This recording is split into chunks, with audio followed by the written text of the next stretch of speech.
ही बा ही पोरगी अशी गर्दी घरी असली का सुट्टीच्या दिवशी त्या मांजरीला आंघोळ घालीन, कुठं त्या गाईला आंघोळ घालीन, यांच्या अशी कामरात दिवसभर. त्याला आता आपल्याला दळण करायचंय. बाजरी उन्हाला टाकली आणि इकडं गहू उन्हाला टाकलेत. तिकडं गाय पोरानं अशा जागेवर बांधली का जिथं कायलाच नाही, नुसतं काँग्रेसच आहे.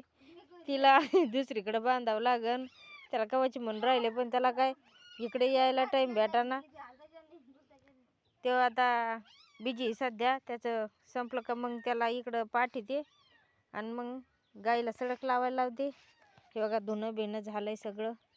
आता दळण करायचं आहे मस्त.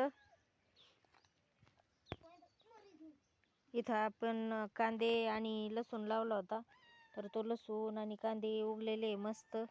आता थोड्या दिवसांनी ह्याची कांद्याची पात करून खायची आपल्याला. आता ह्याला आहे ना बी पण येणार आहे, ते बी धरू आणि मस्त घरच्या पुरते कांदे लावू. थोडासा लसूण होईन घरच्या पुरता थोडासा. ह्या इथं लावलं आहे अंजीरचं झाड, ते पण फुटलं आहे. हे इथं शोचं नारळ आहे, ते पण फुटलं आहे मस्त. छान दिसतंय ना?